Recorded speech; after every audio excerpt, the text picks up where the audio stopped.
गणपति बप्पा आते हैं तब तो मजा ही मजा होता है। हमें लड्डू, पेड़े, मोदक और ढेर सारी मिठाइयाँ भी खाने को मिली। मैंने गणेश फेस्टिवल में हुए प्रतियोगिता में डांस भी कर चुका और साथ ही हर दिन अलग अलग कार्यक्रम भी हुए हैं। मजा तो बहुत आएगा, पर क्या आप लोगों को पता है कि अभी भी कुछ लोग इको फ्रेंडली गणपति की जगह पीओपी का गणपति लेते हैं? क्या फर्क पड़ता है इको फ्रेंडली की जगह पीओपी का गणपति लेने से? क्या आपको नहीं पता कि पीओपी से हमारे पर्यावरण को कितना नुकसान होता है? हाँ, मुझे पता है पीओपी से नुकसान होता है, लेकिन पीओपी के गणपति इको फ्रेंडली गणपति से सस्ते होते हैं। लेकिन उसमें तो बहुत सारे केमिकल्स होते हैं जो कि हमारे पर्यावरण को दूषित कर देते हैं। अरे लेकिन इको फ्रेंडली गणपति कैसे होते हैं? क्या आपको पता नहीं इको फ्रेंडली गणपति कैसे होते हैं? मैं तुम्हें बताता हूँ। इको फ्रेंडली गणपति शाड़ू की मिट्टी से बने होते हैं। इनमें कोई हार्मफुल केमिकल नहीं होते। अगर हम इसे पानी में विसर्जित भी कर दें तभी भी पानी प्रदूषित नहीं होता। विसर्जन के बाद हम इस मिट्टी का प्रयोग अपने बगीचे में भी कर सकते हैं। और हाँ, इको फ्रेंडली गणेश काफी सुंदर होते हैं। अरे वाह, ये तो बहुत अच्छी जानकारी है। लेकिन मेरे मन में एक सवाल है, इसकी शुरुआत किसने की और क्यों की?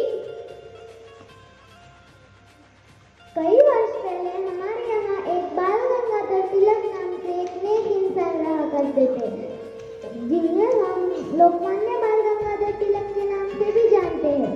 उनका जन्म रत्नागिरी में हुआ था। वो एक शिक्षक, समाज सेवक और क्रांतिकारी थे। और जानने के लिए चलो हम उन्हें यहाँ मस्जिद करते। क्या तुम उन्हें देखना चाहते हो?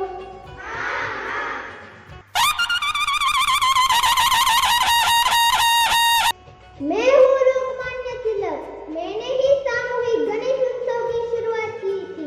समाज में एकता बनी रहे इसलिए हमने इस उत्सव की शुरुआत की थी। आजकल मैं देख रहा हूँ कि बड़े पैमाने पर लोग गणपति बप्पा को विराजित करते हैं। बहुत अच्छी बात है, लेकिन इको फ्रेंडली के जगह पीओपी का इस्तेमाल ज्यादा हो रहा है। इसके कारण हमारे पर्यावरण में पानी और हवा में प्रदूषण बढ़ रहा है। साथ ही जब गणपति बप्पा के जुलूस में लोग इकट्ठा होते हैं तो इतनी बड़ी आवाज में डीजे लगाना जरूरी है? बच्चे, बूढ़े जिनकी कान फट जाए, ऐसी स्थिति क्यों पैदा होती है? इसके अलावा हम पारंपरिक वाद्य जैसे ढोल, ताशा बजाकर गणपति बप्पा का जुलूस नहीं निकाल सकते। कई जगह पर तो नशा करके बॉलीवुड के गानों पर कई तरह से नृत्य करते हैं। यही हमारी भारतीय संस्कृति को बिल्कुल शोभा नहीं देता। तो इसलिए हमने गणेश उत्सव की शुरुआत की थी। अब मुझे मेरे सारे सवालों का सही जवाब मिल चुका है। गणपति बप्पा हमें माफ करना। आज से आपकी सारी बातें हम अपने जीवन में उतारेंगे। चलो अब हम सब गणपति जी की वंदना करते हैं।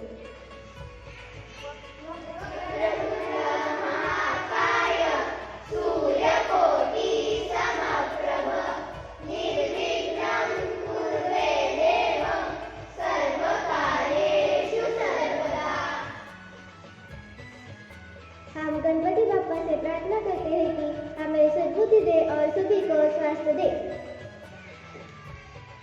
मैंने तुम्हें सब कुछ दिया है, पेड़, फूल, हवा, पानी, सूरज की किरणें, पर तुम ही हो जो अपना ध्यान नहीं रखते। नहीं बप्पा, हम हमारा ध्यान रखते हैं। अच्छा, तो फिर तुम लोग बताओ, तुम लोग गणपति जी का विसर्जन कहाँ पर करते हो? हम गणपति बप्पा का विसर्जन नदी, तालाबों और समुद्र में करते हैं। तो फिर समुद्र और नदियों का क्या होता होगा? तो गणपति जी की मूर्तियों से भर जाते होंगे।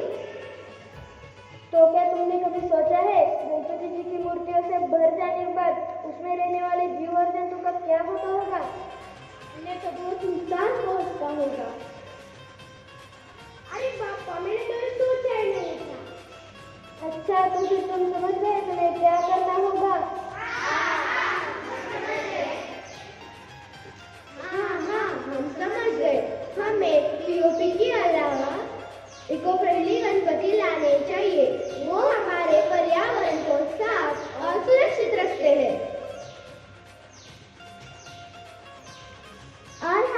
हम पीओपी की जगह मेटल का गणपति भी ले सकते हैं और विसर्जन करते समय सुपारी की गणपति का प्रयोग कर सकते हैं।